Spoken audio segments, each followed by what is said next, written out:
I'm home with a bit of a stomach problem today.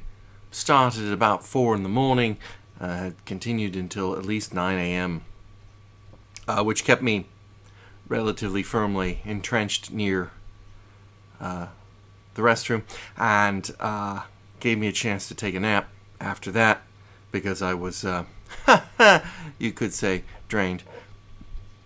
And I want to see if I can eat some food here soon, maybe some rice, or perhaps, I don't know, a curry or something mild, Anyway, I'm having a bit of an issue with the Drobo again. You saw the other day that I lost another drive. And, I'm labeling the drives. I know how old they are. The drive that went out the other day was one of the old desktop grade drives. I mean, it's old. It's probably a couple years. So I'm not, that's the whole point. Drives die and you replace them. And what happens is, how do you not lose the data that's on them? And the answer is, you have them in something like this. That's one way to do it. Obviously, a backup is another. But I had reached the point where it was just getting ridiculous to have so many duplicate drives of so many drives that I kept putting stuff on. And then as that became burdensome, the object was to get them into one less burdensome drive. But of course, you have issues related with that. So I don't think that this is an issue with the Drobo, or at least I don't think that drive loss was an issue with the Drobo, because it was time, So it's okay. I went to Fry's Electronics, home of here in Phoenix anyway. The Fry's Electronics is the Mayan pyramid of electronics. I have no idea why Fry's Electronics has these themed stores. The one down in Tempe is themed based on golfing. And then the one up here is based on Mayan technology, which, as everyone knows, you want to get your computers from the Mayans because they make hell of a good calendars, right? You don't have to go buy yourself a new calendar every 12 months with the Mayans. You've got thousands of years. Anyway, so I went down there and I was trying to pick up a 6 terabyte NAS rated drive, which I bought there in July. I bought a 6 terabyte NAS rated drive, and they did not have a single one. They didn't even have a place for them. It wasn't like they were sold out. They had 5s. I found one 8 terabyte NAS rated drive, and it didn't even look like it had a place on the shelves. It was just kind of tucked away somewhere. Didn't have a price on it, and wasn't prepared to pay it, whatever it was.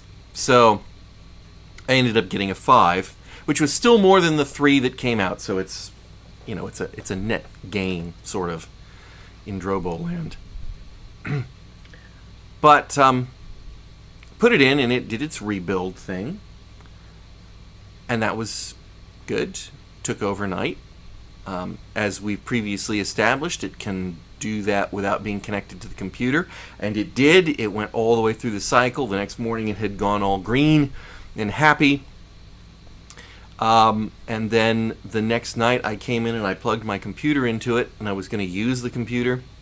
So I was getting the drive online. But I wasn't using the computer at the moment. I walked away. And James was sitting here at the table, and he said, "Oh, hey, your computer made a noise, and it went yellow." And sure enough, it had gone completely yellow. And it was giving me errors. It lost all the drives and whatnot. So that was not an error that's reported here on their error card. So I tried rebooting it. Well, I gave it a while because it looked a little like it was trying to reboot, and it didn't do it. I hit the power button to see if it would recycle, and it just went off. Powered it on, and it wouldn't. It didn't. I mean, it came back to the yellow status, but it didn't come up. Unfortunately, I was busy. I left it. I just didn't have time to deal with it.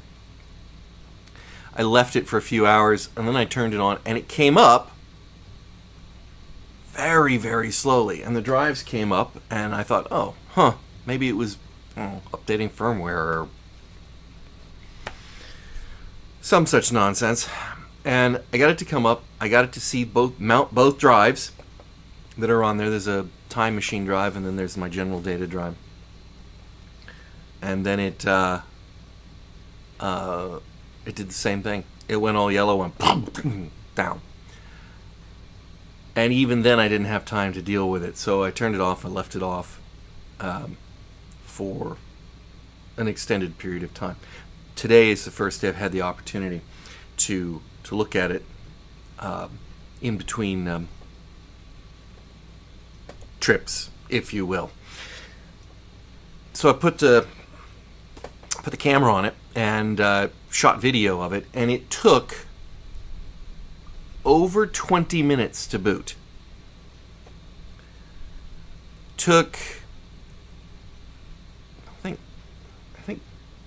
Well, I'll have to go back and check, but it seems like it was just shy of 10 minutes to get to the point where it mounted drives.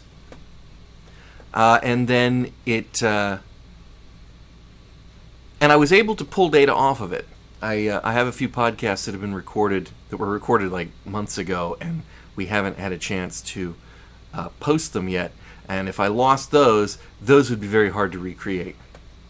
A lot of the other stuff is sort of recreatable on the drive, but those were not. So I immediately went to get those, and I was able to copy them off. Now, you can't really see it right now. Hold on, there we go. See the blue lights? Those blue lights indicate how full the drive is. There's 10 of them, and go across. They didn't come on. They're supposed to come on, and when I would go into the Drobo utility, which, by the way, I dumped diagnostics and stuff so that I would be able to report the problem, because I was fully expecting it to go off again, having done so twice. And over 22 minutes later, the lights finally came on blue, like they're supposed to. So, I mean, something was going on. You could hear drives rattling, but when I would look at the status, it wouldn't give me anything. Like there were no problems. So, after it came up and everything's good, I've rebooted it all and brought it all back up and nicely and cleanly, and it's running, and it seems to be running. But when I go into the diagnostic dashboard now, even though these lights are all green on the drives, right? But when I go into the dashboard for the Drobo, and I look at this bottom drive, which is this one down here, it's showing me a warning status. You can't really see that. I'll try to get a close-up of it. But it's showing me a warning status there.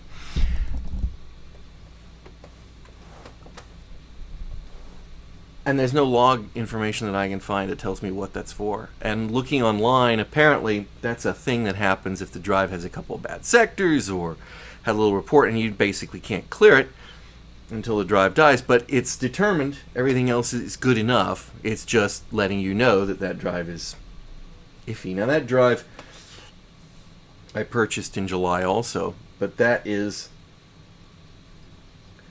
well, it's a desktop rated drive. So it shouldn't go bad because it just doesn't get that much work. But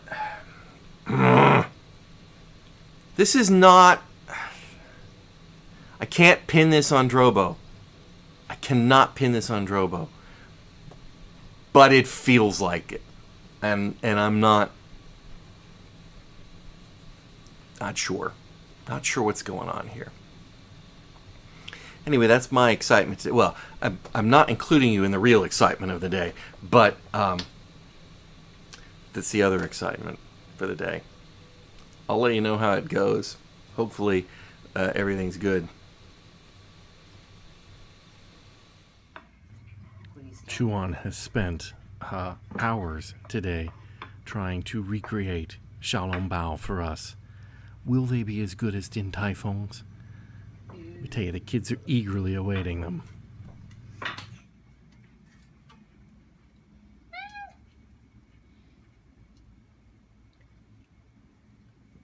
Looks like soup juice everywhere.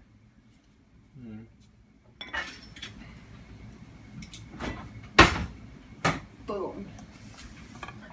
Now nicely-ish. Nice-ish. Well, but it already broke down below, so the juice are half gone. So, the moment of truth. It doesn't look like Din Tai Fung Xiaolongbao, to be fair.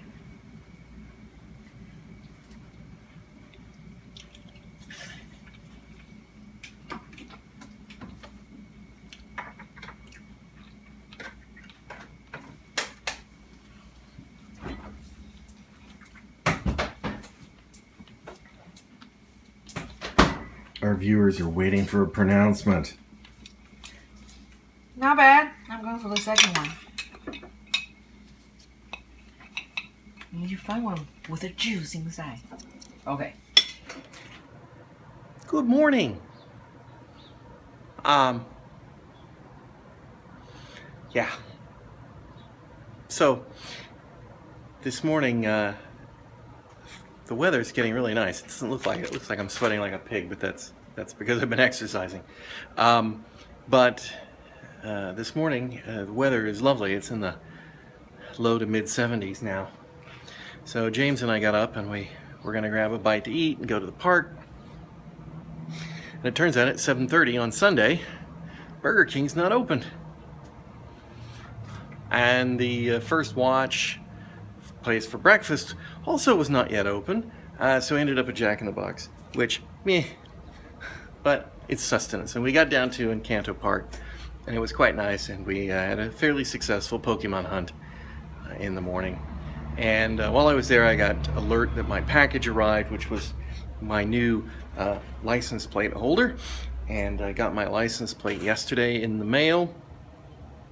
And so I had to take and the reason I got a new license plate holder is the old one had it, and you can see here, but it also says Phoenix Camelback Toyota, and irritates me enough that there's a badge on my car that I don't want to try to remove, but I can get rid of their license plate holder. I have nothing against Camelback Toyota, but I am not a driving advertisement for them. I don't like that. So, besides, a nice black one matches the car better than that ugly silvery shiny thing. So that's why. And today we're going to go to a place way on the other side of town that makes hand pies. So what's a hand pie? Well, you might call it an empanada.